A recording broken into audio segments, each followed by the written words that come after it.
योग चिरमन्य उपनिषद third part. वह आकार स्थूल विराट विश्व ही है और ओकार तेजस्वी सूक्ष्म हिरण्यगर्भ के रूप में कहा जाता है। मकार अव्यक्त यानी कि जो अप्रकट है, मकार अप्रकट यानी जो अव्यक्त होते हैं, अव्यक्त कारण रूप प्राज्ञ कहा जाता है। आकार राजस प्रकृति का लाल वर्ण का चेतन रूप में सृष्टिकर्ता ब्रह्मा का रूप है। ओकार सात्विक प्रकृति का श्वेत वर्णी और विष्णु कहा जाता है और मकार तामस प्रकृति का कृष्ण वर्ण वाला रुद्र कहा जाता है। यहाँ हम देखते हैं कि तीनों के हमें जो आकार उकार और मकार की व्याख्या हमें याद रखनी एग्जाम्स के लिए। तो हमने क्या देखा, हमने एग्जाम के दृष्टिकोण से बहुत महत्वपूर्ण है कि वह हमने क्या देखा कि जो ओंकार के बारे में बताया गया है कि आकार उकार और मकार की व्याख्या यहाँ, वह आकार स्थूल विराट विश्व ही है और उकार तेजस्वी सूर्य हिरण्यगर्भ के रूप में कहा गया है और मकार अव्यक्त यानी अप्रकट कारण रूप प्राज्ञ को बताया गया है। आकार राजस प्रकृति का लाल वर्ण का चेतन रूप में सृष्टिकर्ता ब्रह्मा का रूप है। याद रखेंगे, एग्जाम्स के लिए बहुत महत्वपूर्ण कंटेंट है कि आकार क्या है। तब बोलोगे आकार राजस प्रकृति का लाल वर्ण का चेतन रूप में सृष्टिकर्ता ब्रह्मा का रूप है। उकार सात्विक प्रकृति का श्वेत वर्णी और विष्णु कहा जाता है और मकार तामस प्रकृति का कृष्ण वर्ण वाला रुद्र कहा जाता है। योग चिरमन्य उपनिषद के अनुसार प्रणव से ही ब्रह्मा उत्पन्न हुए हैं, प्रणव से ही विष्णु उत्पन्न हुए हैं और प्रणव से ही रुद्र उत्पन्न हुए हैं। प्रणव ही सबसे परे है। योग चिरमन्य उपनिषद के अनुसार क्या है, प्रणव ही सबसे परे है। प्रणव के आकार में ब्रह्मा का लय होता है, उकार में विष्णु हरि का लय होता है और मकार में रुद्र का लय होता है। अंत में केवल प्रणव ही प्रकाशित होता है, अंत में केवल प्रणव ही प्रकाशित रहता है। यह प्रणव ज्ञानियों के लिए ऊर्ध्वमुख और अज्ञानियों के लिए अधोमुख कहा गया है। योग चिरमन्य उपनिषद के अनुसार, योग चिरमन्य उपनिषद के अनुसार यह प्रणव ज्ञानियों के लिए क्या है, ऊर्ध्वमुख है और अज्ञानियों के लिए क्या है, अधोमुख है। इस तरह सर्वत्र समान रूप से प्रणव ही सर्वत्र प्रतिष्ठित है। इस तरह से क्या देखा हमने, सारे जगह सर्वत्र समान रूप से प्रणव ही प्रतिष्ठित है। जो इस प्रणव को इस तरह जानता है वह वेद को जानने वाला होता है। ज्ञानी साधकों में यह प्रणव अनाहत रूप में ऊर्ध्वगामी ही होते हैं। ज्ञानी साधकों में यह प्रणव अनाहत रूप में ऊर्ध्वगामी ही होते हैं। वह अनाहत तेल घी, वह अनाहत तेल की धारा की भांति अविच्छिन्न मतलब लगातार कंटिन्यूअस, वह अनाहत तेल की धारा की भांति अविच्छिन्न और घंटा ध्वनि जैसे मधुर होता है। वह अनाहत नाद मतलब जो प्रणव ध्वनि है, प्रणव ध्वनि का मूल ब्रह्म माना जाता है। प्रणव का वह अग्रभाग मूल रूप, वह ध्वनि महापुरुषों के द्वारा सूक्ष्म बुद्धि से जानने योग्य है और वह वाणी से परे है क्योंकि वो वाणी उसको पकड़ नहीं पाते। इसको जानने वाला महात्मा ही वेद को जानने वाला होता है। दोनों नेत्रों के मध्य जागृत अवस्था में हंस प्रकाशमान होते हैं। यहाँ ख्याल रखेंगे, हंस का अर्थ, हंस का साकार खेचरी के रूप में कहा गया है और त्वंग का ही ये स्वरूप होते हैं। और हकार निश्चित रूप से, हकार क्या है, परमात्मा का द्योतक है। वह निश्चित रूप से तत्पद का द्योतक है। जो भी प्राणी साकार का ध्यान करता है वह अवश्य ही हकार रूप हो जाता है। सोहम और तत्वमसि का वही क्या है, सोहम और तत्त्वमसि का वही साधना है योग चूड़ामणि उपनिषद के अनुसार। इंद्रिया जीव को तो बंधन में डालती है, पर आत्मा को वे बंधन में नहीं डाल सकते। जब तक ममता होती है तब तक वह जीव रहता है, पर ममता का बंधन छूट जाने से वह क्या होती है, कैवल्य रूप ही हो जाता है। ममता का बंधन छूट जाने पर वह क्या होती है, कैवल्य स्वरूप ही हो जाता है। याद रखेंगे, जीव को तो बंधन में डालती है, पर आत्मा को वे बंधन में नहीं डाल सकती। जब तक ममता होती है तब तक वह जीव रहता है, पर ममता का बंधन छूट जाने से वह कैवल्य रूप ही हो जाता है। जिस ओंकार की 3 मात्राओं में भू, भुव और स्वः ये 3 लोक तथा सूर्य, चंद्र और अग्नि ये 3 देव निवास करते हैं, वह त्रिमासिक ओंकार परम प्रकाशक है।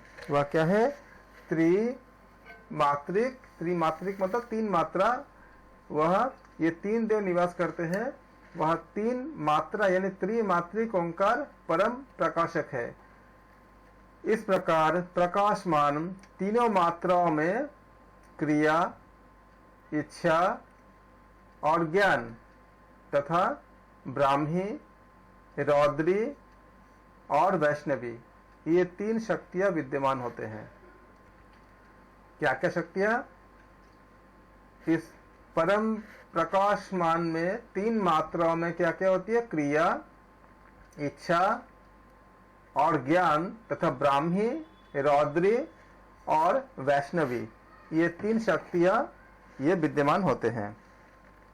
उस ओंकार का सर्वदा वाणी से जाप करना चाहिए। उपनिषद में क्या बताया गया है, ओंकार को हमें कैसे जाप करना चाहिए, वाणी से हमें जाप करना चाहिए। उस ओंकार का सर्वदा वाणी से जाप करना चाहिए और शरीर से उसी के प्रति आचरण करना चाहिए और मन से भी उसी का जाप करना चाहिए तथा जाप करते करते उसी परम प्रकाश रूप ओंकार में स्थिर हो जाना चाहिए। योग चूड़ामणि उपनिषद के अनुसार यद्यपि पवित्र हो या अपवित्र, किसी भी स्थिति में ओंकार का जाप करने वाला पाप के कीचड़ में नहीं फंसता। चाहे पवित्र हो या अपवित्र हो, वो कभी भी क्या बताया गया है, यद्यपि पवित्र हो या अपवित्र, किसी भी स्थिति में ओंकार का जाप करने वाला पाप के कीचड़ में नहीं फंसता। वह जल से अलिप्त पद्म पत्र की भांति संसार में अलिप्त होता है। पद्म जो होती है ना, पानी में रहता है लेकिन पानी के वो भीगता नहीं है, इसलिए कहा कि वह जल से अलिप्त पद्म पत्र की भांति संसार से अलिप्त रहता है। जब तक वायु चलती रहेगी तब तक बिंदु भी चलित होगा। जब तक वायु चलती रहेगी तब तक बिंदु भी चलित होगा। वायु के स्थिर हो जाने पर योगी अचलता प्राप्त करता है। वायु जब स्थिर होती है तब योगी क्या करते हैं, अचलता को प्राप्त करते हैं। इसलिए वायु की स्थिरता का प्राणायाम अभ्यास करना चाहिए। वायु की स्थिरता से क्या होती है, एक्चुअली हम कुंभक लगाते हैं तो वायु क्या स्थिर हो जाती है, और प्राणायाम में क्या होती है, कुंभक लगती है। कुंभक के साथ हम प्राणायाम करते हैं। इसलिए कहा क्या बताया गया है कि इसलिए वायु की स्थिरता का प्राणायाम का अभ्यास करना चाहिए। शरीर में जब तक वायु का अस्तित्व है तब तक ही शरीर में जीव स्थिर रहता है। शरीर से वायु का निकल जाना ही मृत्यु होती है। इसलिए वायु का निरोध, वायु को रोकना मतलब प्राणायाम करना चाहिए। जीव शरीर से तब तक नहीं निकल सकता जब तक कि शरीर में वायु का टिका हुआ रहता है। इसलिए प्राणायाम, इसलिए कहते हैं कि ब्रह्मा जी भी प्राणायाम करते हैं। जो मनुष्य दोनों भावों के मध्य में अपनी दृष्टि, शरीर से जब वायु निकल जाती है उसी को मृत्यु कहते हैं। इसलिए अगर वायु का निरोध करते हैं अर्थात प्राणायाम करते हैं तो क्या होगी, शरीर से वायु नहीं निकल पाएगी। इसीलिए बोला गया कि शरीर में जब तक वायु का अस्तित्व है तब तक ही शरीर में जीव स्थिर रहता है। शरीर से वायु का निकल जाना ही मृत्यु है। इसलिए वायु का निरोध अर्थात वायु का रोकना प्राणायाम करना चाहिए। जीव शरीर से तब तक नहीं निकल सकता जब तक कि शरीर में वायु टिका हुआ रहता है। जो मनुष्य दोनों भवों के मध्य में अपने दृष्टि को स्थिर करता है वह काल को जीत लेता है। फिर उसको काल का कैसा भय है? भय का काल का कोई इसको भय नहीं होता। ब्रह्मा भी, या देखो, ब्रह्मा भी अल्पकाल के अल्प आयुष्य के भय से प्राणायाम करते हैं। इसलिए योगियों को और मुनियों को भी प्राणायाम प्राण का निरोध करने के लिए प्राणायाम का अभ्यास करना चाहिए। उपयुक्त जो स्टैंजा में योग चिरमणि उपनिषद में नहीं बताया गया था ऊपर के स्टैंजा में, लेकिन नीचे के स्टैंजा में ब्रह्मा भी प्राणायाम करते हैं, यह भी बात इसमें मेंशन किया गया। और भी कई ग्रंथ में मेंशन किया गया है कि अपने आयु के वृद्धि के लिए ब्रह्मा भी प्राणायाम करते हैं। ब्रह्मा भी अल्पकाल के अल्प आयुष्य के भय से प्राणायाम करते हैं। इसलिए योगियों को और मुनियों को भी प्राण का निरोध करने के लिए प्राणायाम का अभ्यास करना चाहिए। यह प्राण हंस रूप है, वह श्वास, यह प्राण क्या है? हंस रूप है। वह श्वास के द्वारा 26 अंगुल बाहर निकलता है। कितने अंगुल बाहर निकलता है? 26 अंगुल बाहर निकलता है। इसको याद रखेंगे, ये नंबर याद रखेंगे। 26 अंगुल ये एग्जाम में पूछे जा सकते हैं। कितने हैं? 26 अंगुल जो है वो बाहर निकलती है। प्राणायाम नासिका के दोनों नथुनों से परिवर्तित क्रम से क्या है? दाहिने बाएं दोनों मार्ग से करते रहना चाहिए। जब नाड़ी चक्र सभी प्रकार के मलों से शुद्धि हो जाए तब योगी प्राणों का निरोध करने में अर्थात प्राणायाम को सिद्ध करने में क्या होते हैं? समर्थ होता है। पहले बद्ध पद्मासन लगाकर योगी को चंद्र नाड़ी के द्वारा अर्थात बाएं नासिका छिद्र द्वारा वायु को भीतर खींचना चाहिए। अर्थात क्या करते हैं? उसका पूरक करते हैं, पूरक करना चाहिए।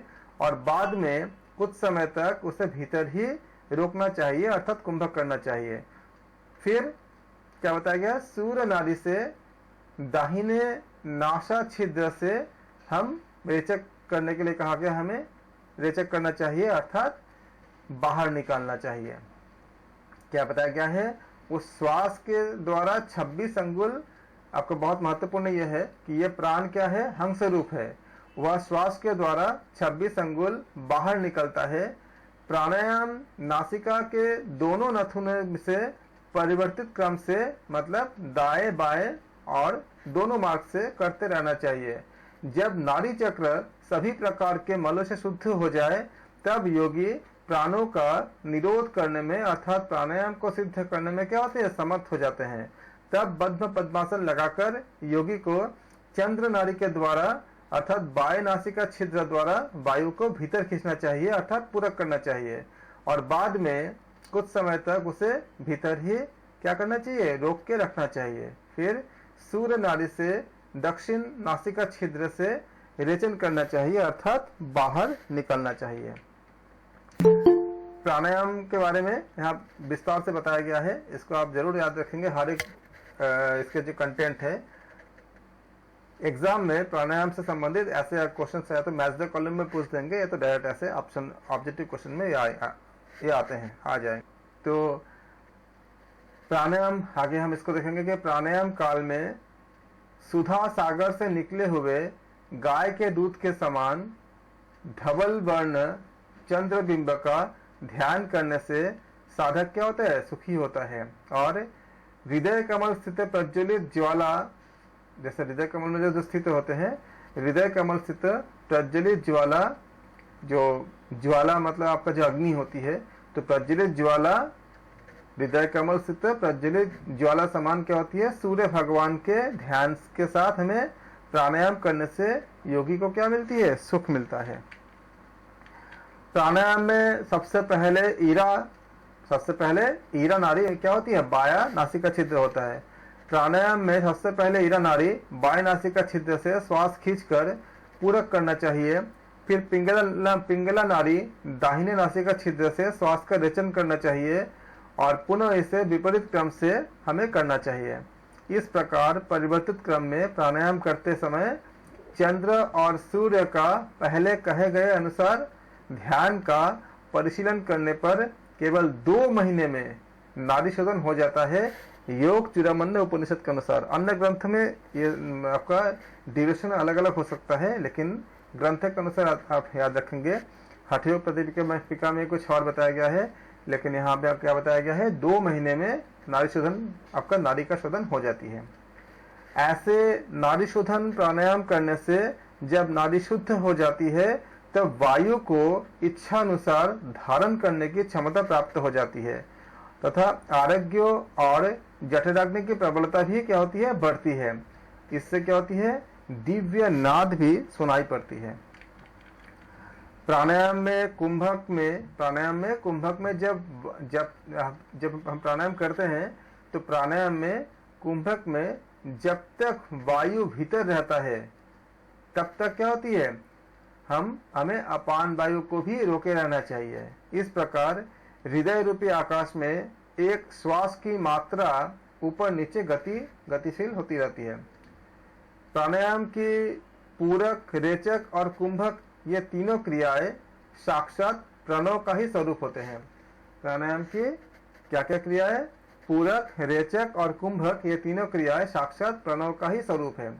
ऐसे चिंतन मनन के साथ 12 मात्राओं से युक्त प्राणायाम हमें करते रहना चाहिए। कितने मात्रा युक्त है, 12 मात्रा युक्त है। सूर्य और चंद्र का यह 12 मात्रा वाला प्राणायाम साधक के सभी दोषों को समाप्त कर देता है, ऐसा योगियों को जानना चाहिए। पूरक में 12 मात्रा, कुंभक में 16 मात्रा तथा रेचक में 10 मात्रा का प्राणायाम ओंकार प्राणायाम ऐसा नाम दिया गया है। अगर आपको ओंकार प्राणायाम के लिए कोई क्वेश्चन आता है तो आप याद रखेंगे, योग चूड़ामणि उपनिषद में ओंकार प्राणायाम के बारे में बताया गया है। क्या बताया गया है, पूरक में 12 मात्रा, कुंभक में 16 मात्रा और रेचक में क्या है, 10 मात्रा याद रखेंगे एग्जाम्स के लिए। ओंकार प्राणायाम इसमें क्या करते हैं, कहाँ बताई गई है ओंकार प्राणायाम के बारे में, योग चूड़ामणि उपनिषद में बताया गया है। पूरक में 12 मात्रा, कुंभक में 16 मात्रा और रेचक में क्या होती है, 10 मात्रा के प्राणायाम को ओंकार प्राणायाम का नाम दिया गया है, ओंकार प्राणायाम बताया गया है। अगर ओंकार प्राणायाम से संबंधित कोई प्रश्न आता है तो आप याद रखना, योग चूड़ामणि उपनिषद में बताया गया है। मात्रा कितनी आपका, 12, 12, 16, 16 और 10 यानी 10 मात्रा। पूरक में 12 मात्रा, कुंभक में 16 मात्रा और रेचक में कितने, 10 मात्रा के प्राणायाम को ओंकार प्राणायाम के नाम से हम जानते हैं। ये पूर्वोक्त ओंकार प्राणायाम जब 12 मात्रा वाला किया जाता है तब वह सामान्य कोटि का माना जाता है। जब वह दुगुनी अर्थात 24 मात्रा वाला किया जाता है तब वह मध्यम कोटि का माना जाता है। जब वह तिगुनी अर्थात 36 मात्रा वाला किया जाता है तब वह उत्तम कोटि का माना जाता है। कब कब होती है, जब 12 मात्रा होती है तो क्या होती है, सामान्य कोटि का होती है। जब 24 मात्रा होती है तो क्या होती है, जब दुगुनी होती है तो मध्यम कोटि का होता है। और जब 3 गुनी 36 मात्रा वाला होते हैं तो वे क्या होती है, वो उत्तम यानी उत्तम कोटि का माना जाता है। सामान्य यानी अधम प्राणायाम क्या होती है, पसीना लाने वाला होता है। मध्यम प्राणायाम शरीर में क्या होती है, कपकपी उत्पन्न होती है। और उत्तम प्राणायाम से क्या होती है, शरीर में जब जो योगी जिनको ये सिद्ध हो जाती है तो उत्तम प्राणायाम से क्या होती है, उत्तम कोटि का प्राणायाम से शरीर क्या करता है, जब हम उत्तम कोटि का प्राणायाम जब करने में सक्षम होते हैं तो उत्तम कोटि के प्राणायाम में शरीर आसन से ऊपर उठने लगते हैं। इसलिए प्राणायाम इसी तरह करना चाहिए। योग के अभ्यास के लिए एकांत में बद्ध पद्मासन नामक आसन लगाकर बैठना चाहिए और शिव स्वरूप गुरुदेव को नमस्कार करके नासिका के अग्रभाग पर दृष्टि को स्थिर करके प्राणायाम का अभ्यास करना चाहिए। जिन नवद्वारों से वायु का आवागमन हुआ करता है उनका निरोध करके वायु को रोकना चाहिए और अपान वायु को अग्नि से संयुक्त करके ऊर्ध्वगामी बनाकर शक्ति चालिनी मुद्रा से कुंडलिनी के मार्ग से दृढ़ता पूर्वक मस्तिष्क में आत्मा का ध्यान के साथ स्थापित करना चाहिए। जब तक वह स्थिर रहे तब तक वह महापुरुष की संगति नहीं चाहता। जब तक वह, क्या बोला गया है, जब तक वह स्थिर रहे तब तक वह महापुरुष की संगति नहीं चाहता, अर्थात स्वयं सर्वश्रेष्ठ हो जाता है। स्वयं क्या हो जाता है, सर्वश्रेष्ठ हो जाता है। ओंकार प्राणायाम के बारे में विस्तार से बताया गया है, इसका आप याद रखेंगे। संसार सागर से मुक्ति पाने के लिए यह प्राणायाम सेतु के समान है और पाप रूपी ईंधन को जलाने के लिए यह अग्नि के समान है। योगी लोग बहुधा ऐसा ही कहते आए हैं, योगासनों से शारीरिक रोगों का नाश होता है और प्राणायाम से पापों का नाश होता है तथा प्रत्याहार से मनोविकार, मनोरोगों का नाश होता है। ये एग्जाम्स के लिए बहुत महत्वपूर्ण है कि किससे क्या लाभ होता है। धारणा से योगी का मन धैर्यवान होता है और समाधि से जीव के शुभ अशुभ कर्मों का नाश होता है तथा उसे मुक्ति की प्राप्त हो जाती है। एक बार आप इसको फिर से याद करेंगे। संसार रूप से, संसार सागर से मुक्ति पाने के लिए ये प्राणायाम सेतु के समान है और पाप रूपी ईंधन को जलाने के लिए अग्नि के समान है, क्योंकि अग्नि में क्या होती है, सब कुछ जल जाती है। योगी लोग बहुधा ऐसा ही कहते आए हैं, योगासनों से शारीरिक रोगों का नाश होता है। आसन से क्या होती है, शरीर के रोगों का नाश होता है। प्राणायाम से क्या होती है, पापों का नाश होता है। योग चूड़ामणि उपनिषद में स्पष्ट बताया गया है, अगर हम अपने पापों का नाश करना चाहते हैं तो प्राणायाम का करना चाहिए, क्योंकि प्राणायाम से क्या होती है, पापों का नाश होता है तथा प्रत्याहार से मन के रोगों का, जो मन के विकार होती है, प्रत्याहार से नाश होती है। धारणा से योगी धैर्यवान होता है और समाधि से जीव के शुभ अशुभ जितने भी है, शुभाशुभ कर्मों का क्या होती है, नाश हो जाता है तथा उसे मुक्ति प्राप्त हो जाती है। 12 बार प्राणायाम करने से प्रत्याहार की सिद्धि होती है। इसी तरह 12 बार प्रत्याहार करने से धारणा की सिद्धि होती है। एग्जाम में कई बार आ चुका है यह कंटेंट, जो अभी आप देख रहे हो इसमें बहुत महत्वपूर्ण है। क्या क्या करने से कितने बार आपको क्या क्या सिद्धि होती है।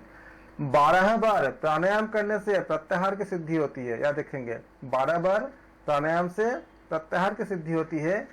इसी तरह से 12 बार प्रत्याहार करने से क्या मिलती है, धारणा मिलती है, धारणा की सिद्धि होती है। तो पहले क्या है, प्राणायाम। प्राणायाम में 12 बार करेंगे तो क्या हो जाएगा, हमें प्रत्याहार की सिद्धि होती है। फिर अगर हम 12 बार प्रत्याहार करेंगे तो क्या होती है, धारणा की सिद्धि होती है। जब धारणा का आवर्तन मतलब रिपीटेशन, मतलब उसको जब हम 12 बार करते हैं, आवर्तन मतलब क्या होती है, फ्रीक्वेंसी, मतलब बार बार जो रिपीट करते हैं। जब धारणा का आवर्तन यानी उसको रिपीटेशन करते हैं 12 बार तो क्या बनती है, ध्यान बनती है। जब धारणा का आवर्तन 12 बार करेंगे तो क्या बन जाएगी, ध्यान बनता है। और 12 बार ध्यान करने से क्या प्राप्त होती है, समाधि की प्राप्ति होती है। ऐसा योग के विशारदों का अभिप्राय है। समाधि की स्थिति में जब समाधि लग जाती है तो समाधि की स्थिति में साधक परम ज्योति स्वरूप और अनंत विश्वतोमुख सर्वतो समभाव प्राप्त करने वाला हो जाता है। किस समय, जब समाधि की स्थिति उत्पन्न होती है। इस स्थिति को प्राप्त करने के बाद कुछ भी कर्म करना शेष नहीं रहता और इसके पहले जितने भी कर्म किए गए होते हैं, जो पूर्वकृत कर्म होते हैं, पूर्वकृत कर्म भी उसे बंधन में नहीं डाल पाते। जब ऐसा होता है तो जब पहले का कर्म भी जब बंधन में हमें डाल नहीं पाएंगे और उसके बाद कुछ कर्म जब शेष भी नहीं रहेगा तो फिर जन्म किस बात की होगी, जन्म तो होगी नहीं, क्योंकि कुछ भोगने के लिए कुछ है ही नहीं। इससे क्या होती है, संसार में आवागमन से मुक्ति मिल जाती है। तो प्राणायाम का हमें इतनी ज़्यादा महत्वपूर्ण है, हमारे जीवन में, जीवन के लिए इतनी ज़्यादा आवश्यक है।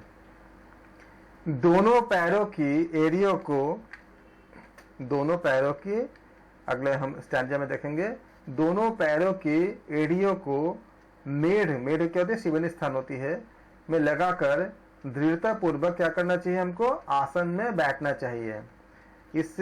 इसके बाद क्या करते हैं, आंखें, इसके बाद हम आंखों, कान और नाक को अंगुलियों से क्या करते हैं, बंद कर देते हैं। बंद कर मुख से वायु को खींचते हैं, यानी खींचना चाहिए। फिर नीचे से अपान वायु को ऊर्ध्वगामी बनाते हैं, ऊर्ध्वगामी बनाने चाहिए और दोनों वायु को हृदय प्रदेश में रोकना चाहिए और फिर ऊपर ले जाकर मस्तिष्क में स्थिर करके उसमें मन को क्या करते हैं, लगाते हैं, मन लगाना चाहिए। ऐसा क्रिया से योगियों को विशेष समत्व भाव प्राप्त होती है। ऊपर नीचे दोनों ओर गतिशील वायु जब हृदय प्रदेश रूपी आकाश मंडल में स्थिर हो जाते हैं, तब साधक को महान ध्वनि सुनाई पड़ती है, जो कि घंटा आदि वाद्य के जैसा होती है। उस समय नाद योग की सिद्धि होती है। विधि अनुसार प्राणायाम की साधना जब हम करते हैं, विधि के अनुसार अगर प्राणायाम की साधना करेंगे तो ऐसे करने से सभी तरह के रोगों से छुटकारा हो जाता है। और प्राणायाम अगर हम कोई नहीं करता है, प्राणायाम न करने से यह शरीर सभी रोगों का जन्म स्थान बन जाता है।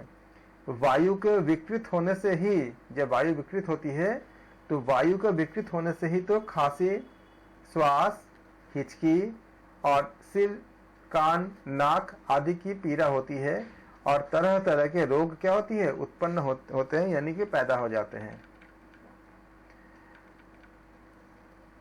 हाथी, बाघ, सिंह जैसे हिंसक और जंगली पशु जिस प्रकार धीरे धीरे अभ्यास से वश में आ जाते हैं, ठीक इसी तरह से प्राण वायु भी धीरे धीरे जब अभ्यास करते हैं तो अभ्यास करने से क्या होती है, वश में आ जाती है। योगी को इस तरह उसे वश में लाना चाहिए धीरे धीरे अभ्यास करते हुए। यदि साधक ऐसा नहीं कर सकता तो उसका विनाश हो ही जाता है, विनाशी हो जाता है अगर नहीं करेगा तो। इसलिए सुयोग्य रीति से प्राण वायु को भीतर खींचना चाहिए और सुयोग्य रीति से ही प्राण वायु को बाहर निकालना चाहिए। सुयोग्य रीति से प्राण वायु को रोकने पर ही सिद्धि प्राप्त हो सकती है।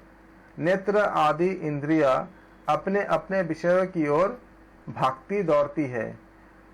इनको वहां से ऐसा करने से रोकना और इष्ट की साधना में लगाना प्रत्याहार कहा जाता है। अर्थात इंद्रियां जहां जहां जाती है उसको जाने से रोक करके अपने इष्ट के साधना में लगाना योग चिरमन्य उपनिषद के अनुसार प्रत्याहार है।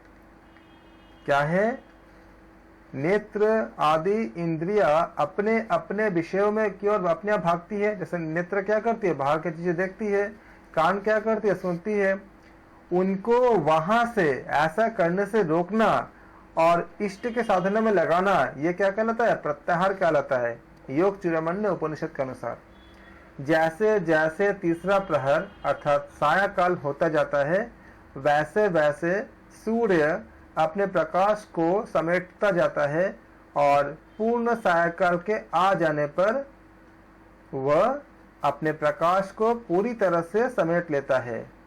ये हम जानते हैं कि जैसे जैसे क्या होती है, तृतीय प्रहर होती है शाम के समय में, तो जैसे जैसे ज्यो ज्यो तीसरा प्रहर अर्थात सायंकाल होता है, वैसे वैसे क्या होती है, सूर्य अपने प्रकाश को समेटता जाता है और पूर्ण सायंकाल के आ जाने पर वह अपने प्रकाश को पूरी तरह से समेट लेता है। वैसे ही योगी जन अपने साधना का स्तर बढ़ाते हुए अर्थात जीव अवस्था, तीन अवस्था, तीन गुण, तीन शरीर आदि से आगे बढ़ते हुए जब अपने तृतीयांश में उच्च योग की तृतीयांश समाधि में स्थित हो जाते हैं, तब वह अपने मन के सभी विकारों को शमन कर लेता है।